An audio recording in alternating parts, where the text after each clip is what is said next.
하나님의 말씀은 히브리서입니다. 6장 10절에서 12절, 신약성경 358페이지, 히브리서 6장 10절에서 12절 교독하겠습니다. 하나님은 불의하지 아니하사 너희 행위와 그의 이름을 위하여 나타낸 사랑으로 이미 성도를 섬긴 것과 이제도 섬기고 있는 것을 잊어버리지 아니하시느니라. 우리가 간절히 원하는 것은 너희 각 사람이 동일한 부지런함을 나타내어 끝까지 소망의 풍성함에 이르러 게으르지 아니하고 믿음과 오래 참음으로 말미암아 약속들을 기업으로 받는 자들을 본받는 자 되게 하려 한 것이니라. 아멘.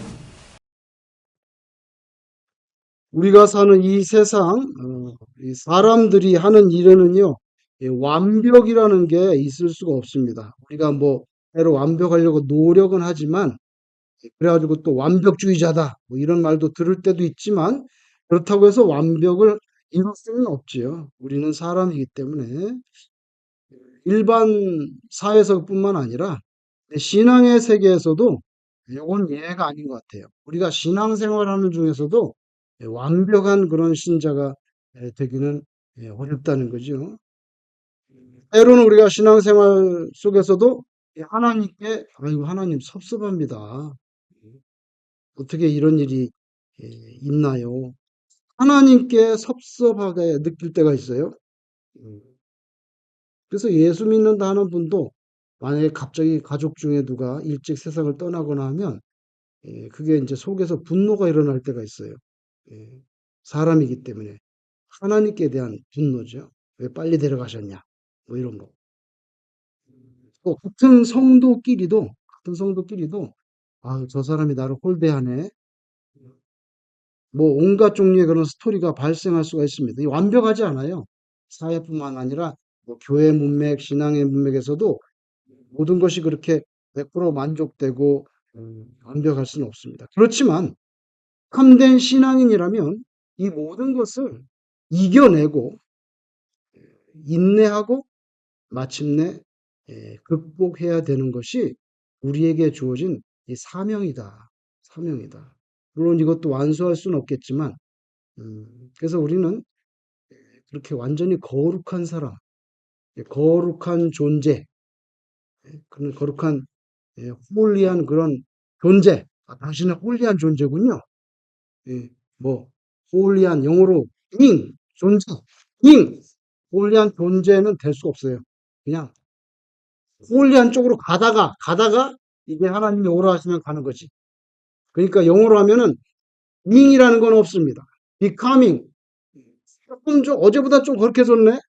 어제보다 조금 나아졌네. 경건해졌네. 계속 그렇게 경건하고 거룩하고 그렇게 되는 거. becoming 하다가 그냥 이제 어느 날 오라 하면 가는 거예요. 그 가운데 인내가 필요한 거죠. 오늘 10절에 보면 이 편지를 보내는 분이요. 편지를 받는 수신자들이 신앙의 힘으로, 신앙이 있기 때문에 많은 이들을 사랑으로 섬겨왔고, 지금까지도 사랑으로 섬기는데, 그리고 지금도 섬기고 있어요. 과거뿐만 아니라 현재도 섬기고 있는 그 모습을 알아주고 있습니다.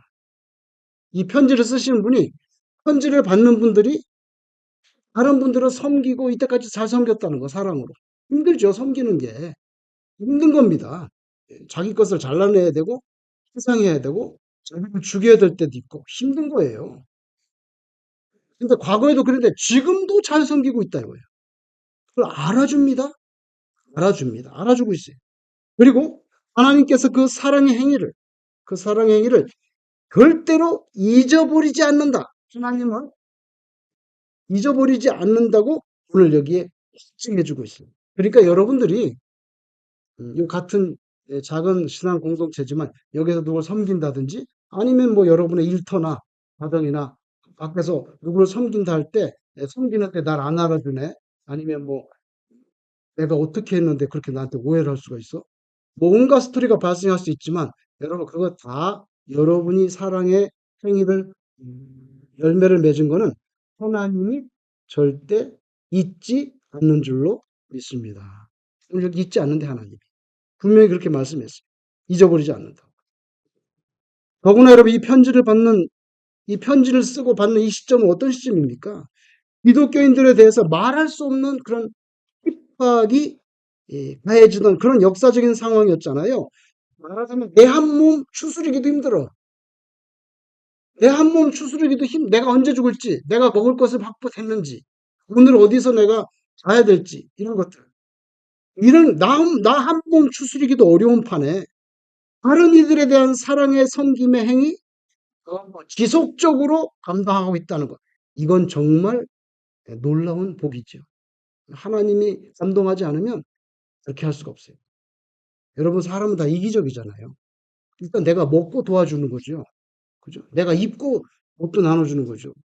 내가 추운데 어렵단 말이에요.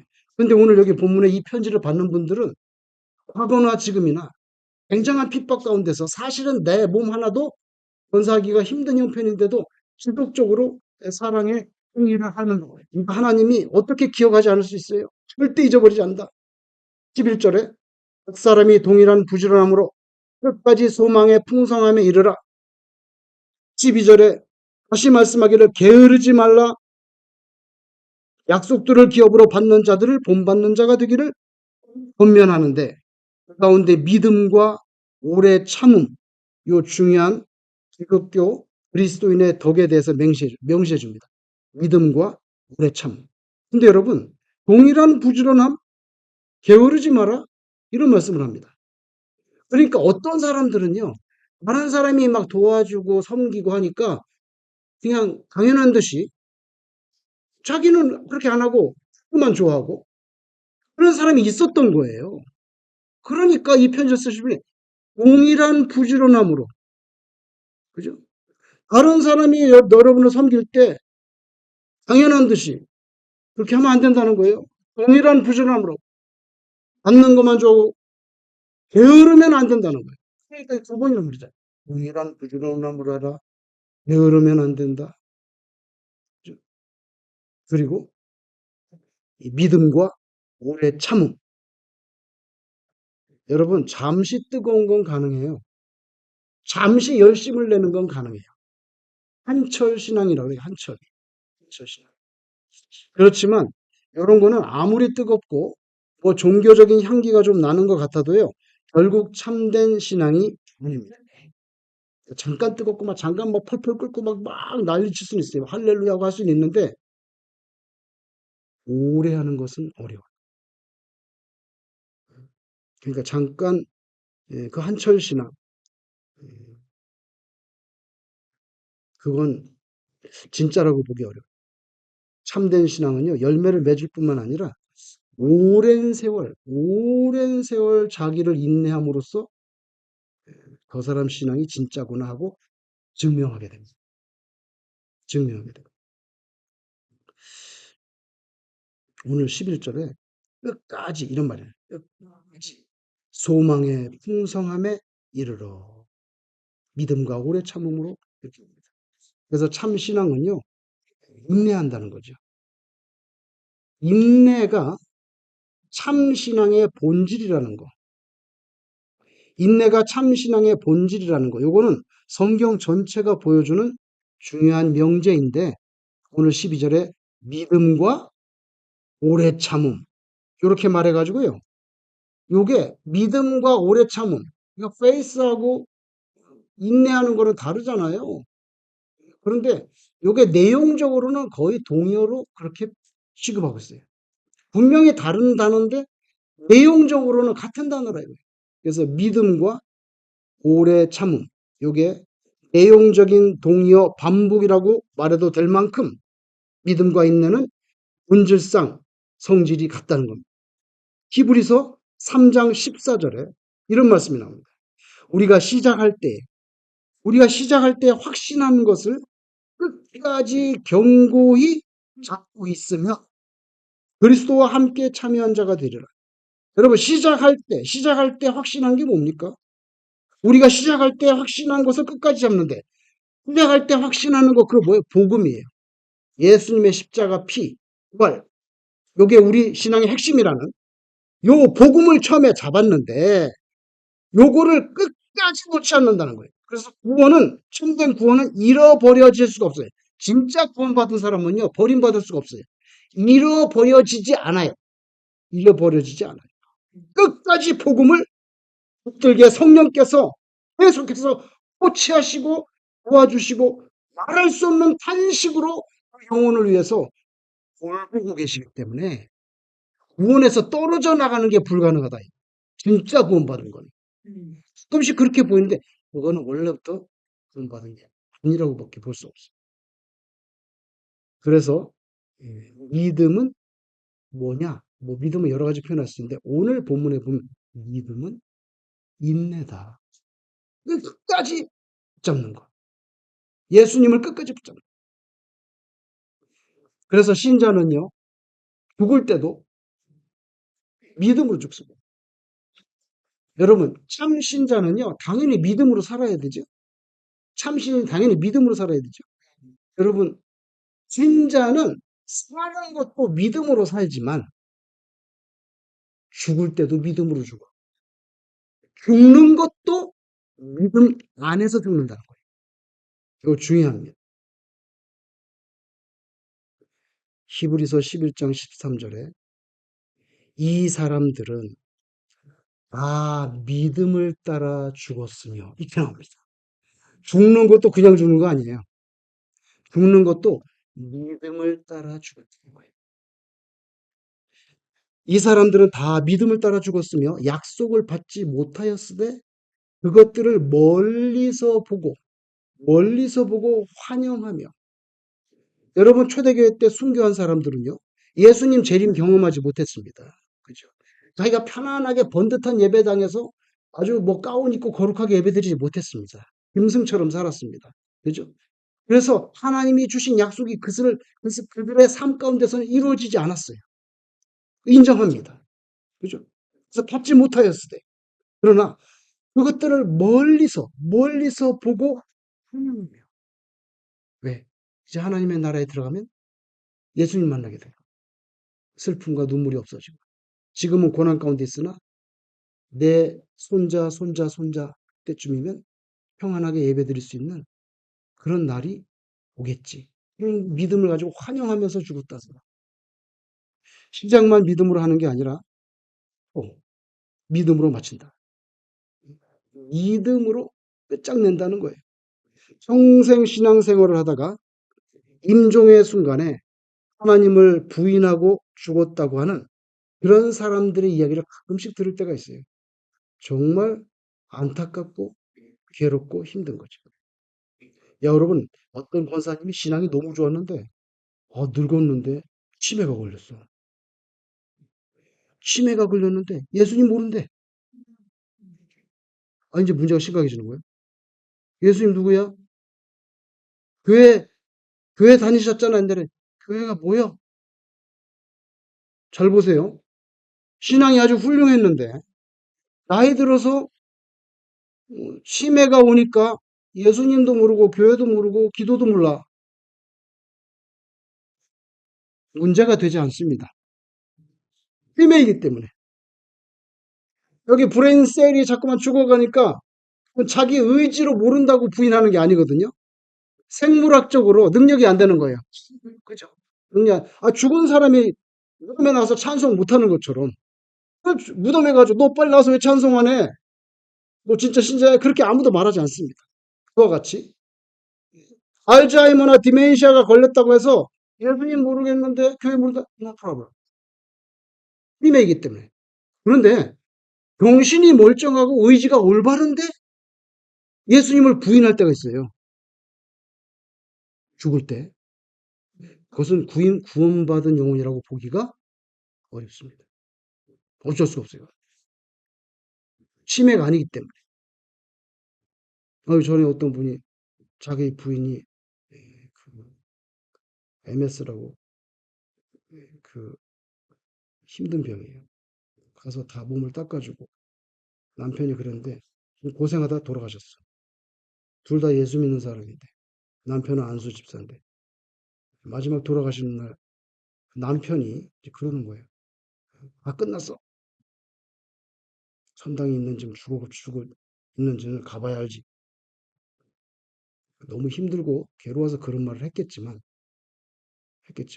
마지막 임종 장면에 예배도 드리고 그러고 막 왔다 갔다 하는데 그런 얘기를 하니까 아, 저도 진짜 뭐 어떻게 해야 될지 모르겠더라고요. 안수 집사님이시고. 그런데 정확히 말하면 뭐라는 줄 아세요? It is finished. 이렇게 말했어. 그런데 그게 예수님이 하신 말씀이에요. 예수님은 다 이뤘다고 하신 건데 이 사람은 끝났네. 이거로 얘기를 하는 거예요.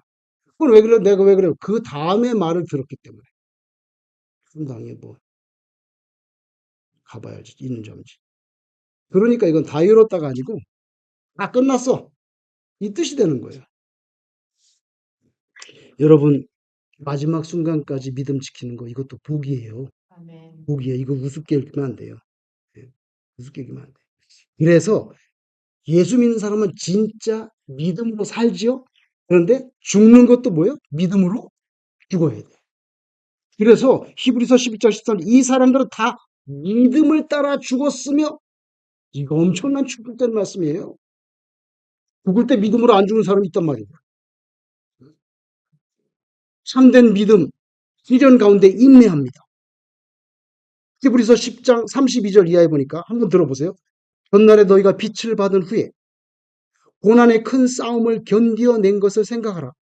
혹은 비방과 환란으로서 사람에게 구경거리가 되고 혹은 이런 형편에 있는 자들과 사귀는 자가 되었으니 너희가 갇힌 자를 동정하고 너희 소유를 빼앗기는 것도 기쁘게 당한 것은 더 낫고 영구한 소유가 있는 줄 알미라. 이거 초대교회 고통받는 거 핍박하는 그대로 반영하고 있잖아요. 재산도 뺏기고 치고. 근데도 기뻐하는 건 왜 그러냐? 더 낫고 영구한 소유가 있는 줄 알미라. 영원한 하나님의 나라 그 기업이 있는 거 알기 때문에 이 땅에서 내가 예수 믿기 때문에 재산 몰수당하고 감옥 가고 이런 거 그건 기쁘다고요. 이거는 예수 안 믿고서는 불가능한 말이죠. 그죠? 빛을 받았다. 전날에 너희가 빛을 받은 후에 고난의 큰 싸움을 견뎌낸 것을 생각하라. 빛을 받았다는 건 뭡니까? 요거 히브리서 6장 4절 말씀에도 나오는데 믿음을 가지고 세례를 받아서 신앙생활 시작했다는 거예요.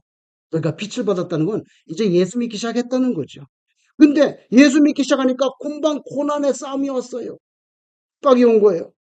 근데 그걸 잘 견뎌냈어요. 그런 과정 중에 비방과 혼란과 사람들의 조롱을 받아야 했고 그런 사람들과 공동체로 몰려다녔으면 아유 저 예수쟁이 야만인이랄세. 그가 사람들 예수쟁이를. 그 야만인이라는 소리를 들었고요. 감옥에도 갇혔고요. 재산도 빼앗겼고요. 그렇지만 이 모든 것을 기쁨으로 감당하고 인내했습니다. 왜? 더 낫고 영구한 소유가 있는 줄을 알았기 때문에. 여러분 믿음은요. 인내하는 중에 연단받아서 사실은 죽음이라고 하는 인생의 가장 어두운 시간이잖아요. 어떻게 보면. 이 죽음이라는 인생의 가장 어두운 시간에 사실은 가장 찬란하게 빛납니다. 이제 천국에 가기 때문에 가족들은 막 울고 그러지만 이제 이분은 완전 하늘길이 열린 거예요. 이제는. 이 세상에 지저분한 스토리 뭐 힘들고 뭐 울고 그러고 다 쫑. 그렇기 때문에 사실은 인간적으로 볼 때는 가장 어두운 시간이라고 볼 수 있지만 찬란한 빛 가운데로 들어가는 그런 시간이에요. 생각해 보세요. 박해가 심했던 초대교회에서 믿음을 가지고 살았던 주의 백성들에게 자기 집에서 침대에서 베개 베고 편안하게 마지막에 임종을 맞는다는 거. 그거는 초대교회 시대에 어떻게 보면 사치스러운 일입니다. 아무도 그런 죽음을 맞는 사람이 없었어요. 그 시대에 그렇게 죽었다면 굉장히 사치스럽다고밖에 표현할 수 없어요. 왜? 그 시대는 그런 시대가 아니니까. 선배들이 얼마나 핍박 가운데 인내했습니까? 히브리서 11장 35절. 또 어떤 이들은 더 좋은 부활을 얻고자 하여 심한 고문을 받되 무차히 풀려나기를 원하지 아니하였습니다. 예수 믿어서 고문을 받는데 그러면 나 살려달라고, 나 예수 안 믿을 거니까 살려달라고 뭐 그런 식으로 하면서 무차히 풀려나기를 원하지 아니하였습니다. 죽여라. 나는 빛 가운데로 들어갈 테니까. 이렇게 살았다는 거죠. 무차히 풀려나기를 원하지 아니하였습니다. 이어서 히브리서 11장 37절 이하에 돌로 치는 것과 톱으로 켜는 것과 시험과 칼로 죽임을 당하고 양과 염소의 가죽을 입고 유리하여 궁핍과 환난과 학대를 받았으니 이런 사람은 세상이 감당하지 못하느니라. 그들이 광야와 산과 동굴과 꿀에 유리하였느니라. 이런 판에 예수 믿는 사람이 편안히 침대에서 임종을 맞았다? 그런 사치는 꿈꿀 수 없었어요. 그 당시에는. 그 당시에. 참된 믿음은 이런 모든 시련 가운데 인내하는 믿음이었고요. 죽음의 시간에 오히려 큰 빛나는 그런 믿음입니다. 우리는 언제 예배를 위해서, 신앙을 지키기 위해서 내가 신앙 때문에 궁핍한 적이 있는가? 내가 하나님 잘 섬기려고 하다가 환난을 당한 적이 있는가? 나는 예수를 잘 믿으려다가 높은 사람한테 내가 학대받은 적이 있나? 우리는 언제 신앙을 지켜내기 위해서 내가 예배를 한번 잘 드리려고 광야에 가서 막 산속에서 아니면 동굴 속에서 꿀 속에서 유리방랑하는 옷이 없어가지고 짐승의 가죽을 뒤집어 쓰고 이슬 맞으면서 막 어디 굴이 없어요? 조용한 데 가서 우리가 찬송을 불러야 되는데 이 맞으면서 내 인생에 언제 그런 적이 있냐 이거예요. 근데 초대교회는 그렇게 했잖아요. 우리는 사실 너무 편안한 중에 하나님을 섬길 수 있는 엄청난 복을 받았습니다. 시동 키고 그냥 발만 까딱까딱거리면 차가 다 가고 아니면 의자에서 딱 예배드리고 저 어릴 때 보니까 가만히 깔고 모래야 모래 바닥은 모래인데 모래에다가 가만히 깔았어. 가만히 위에서 무릎 꿇고 예배를 드려. 여름인데 장마가 지나가니까 개울에서 예배당이 어디 겨울이잖아요. 개울에서 청개구리가 제가 볼 때는 수백 마리는 들어온 것 같아요, 예배당에. 예배를 드리는데 계속 뛰어. 저는 그때 제 생각에는 한 서너 살, 서너 다섯 살 그 안에 있어요. 근데 저는 예배를 안 드리고 너무 신기해. 계속 그 잡으러 다녔어. 제가 그 생각나요.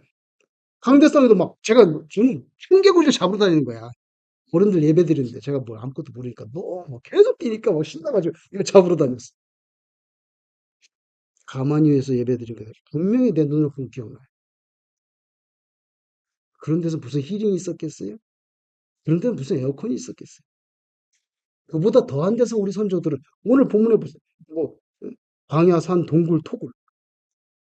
우리는 얼마나 행복한 형편에서 예수를 믿고 있는가? 그런데도 우리가 감사한 줄 모른다면, 그건 참 신앙인의 모습이 아닐 겁니다. 오늘 교회 오니까 이 아름다운 꽃이 있죠? 꽃이 있잖아요. 꽃이 없이 드리는 사람도 많이 있어요. 어떤 목사님은 시골에서 목회를 하는데, 성도가 광대상을 장식한다고 꽃을 가져왔다는 거야. 꽃을 가져왔는데, 무슨 꽃을 가져왔냐면, 담배 있지. 담배. 그게 꽃이 있나 봐요. 담배 알죠? 담배. 담배 잎이 이만해요. 이렇게 그걸 말려가지고 브라운 색깔이 되고 그거 부비면 그게 이제 담배 그게 재료가 돼. 담배 그거 말리는 거 봤어, 저도. 이파리가 이만해. 그걸 그 바에다 걸어서 말려요. 근데 그 담배 꽃이 있나 봐요. 그걸 잔뜩 꺾어가지고 강단을 장식한다고 목사님께 가져왔단 말이에요. 그래, 목사님이 그게 담배꽃인지 알았단 말이에요. 그 다 알지, 그 동네 사니까. 그래서 이걸 강대상에 놓아야 되나 말아야 되나 좀 갈등을 했다는 이야기를 제가 책으로 본 적이 있어요. 여러분 같으면 어떻게 그거 담배꽃인 줄 알았는데 강대상에 놔도 될까요? 안 될까요? 그런 어려운 질문은 당해로 해야 돼. 당해로. 우리가 대답할 필요 없어요. 제 생각에는 놔도 될 것 같아요. 담배는 인간들이 지네가 말려가지고 피든지 말든지 그건 누가 창조했어요? 하나님이 창조했잖아. 하나님이 담배 피라고 만든 건 아니지. 그건 인간이 나빠서 그런 거지. 그죠? 그러니까 담배 꽃도 하나님이 창조한 꽃이니까 아이고 땡큐하고 그냥 꽂아야 되는 거예요. 꽃이 무슨 죄가 있어? 없잖아요. 꽃은 하나님이 창조하신 아름다운 꽃이 무슨 죄가 없어요. 그러니까 제 생각에는 그 갈등 안 해도 될 것 같아요. 근데 그 목사님이 순간 헷갈렸다는 거예요. 어이구 이건 왜 교인들도 다 담배꽃인 줄 아는데 괜찮나 이렇게 그런 생각. 여러분 우리는 그런 갈등이 없잖아요. 우리는 그런 갈등 시골에 안 사니까 담배꽃이 올 일도 없고 예? 우리는 상상을 초월하는 그런 일들이 이 세상에 얼마나 많습니까? 근데 우리는 얼마나 행복한데 오히려 제 생각에는요. 우리가 이 자본주의 사회에서 이 자유민주주의 세계에서요. 너무 핍박이 없기 때문에 오늘 여기 예배당에 나온다고 해서 누가 멱살 잡은 사람이 있어요? 누가 예배 드린다고 예배 들어가냐고 머리끄댕이 잡아당겨서 없잖아요. 너무 우리가 핍박이 없기 때문에 우리 신앙이 오히려 더 능력하고 하게 되지 못하고 오히려 희멍청하게 오히려 막 핍박을 하면요. 나 예수 믿어야 돼. 막 이러면서 좀 세지는데 아무도 핍박을 안 하니까 그냥 술에 물 탄 듯 물에 술 탄 듯 희멍텅해져. 그렇게 되기가 쉽다. 여러분 소망이 인내를 이루는데 꼭 필요해요. 왜냐면요. 사람이 뭘 참는다는 건요. 대가가 기대될 때 참을 수가 있거든. 대가가. 막 졸려 죽겠는데 막 공부를 열심히 하는 학생이 있어요? 졸린데 막 공부를 열심히 해. 인내심을 가지고 앉아서 막 열심히 해. 왜? 이제 시험을 잘 보면 영광이 있잖아요. 반에서 1등을 하면 영광이잖아요. 선생님도 칭찬해주고. 그러니까 뭘 바라는 게 있으면요. 참을 수가 있어요. 근데 이걸 뭐 힘든 거 고생을 하는데 아무것도 뭐 바라는 건 없어. 고생만 하는 거야. 그러면 참기가 힘들어요. 힘들어요. 사실 인간이기 때문에. 고생을 하고 힘들어도요. 뭐 소망이 있어. 그러면 그걸 기대하면요. 인내할 수가 있어요. 고등학교 2학년이 됐는데 담임 선생님이 이제 첫날 들어오는데 우리는 항상 담임이 누가 될까를 굉장히 고심이 많아. 담임이 중요하잖아요. 우리 모르잖아. 그죠? 코딱지 3월 달에 딱 이제 개학해가지고 딱 갔는데 기다리고 있는 거죠. 담임 선생님이 누구 올 거단 말이에요. 누굴까 모르니까. 그러면 그게 그분하고 우리가 1년을 살아야 되잖아. 그러니까 계속 기다리는 거예요. 근데 담임 선생님이 들어왔어. 우리는 다 실망했어. 그 담임 선생님은 별명이 똥개라고 하는 별명을 가진 교련 선생님이었어요. 교련 선생님. 국어, 수학, 영어도 아니고 물리도 아니고 기술도 아니고 공업도 아니고 교련 선생님이 들어왔어요.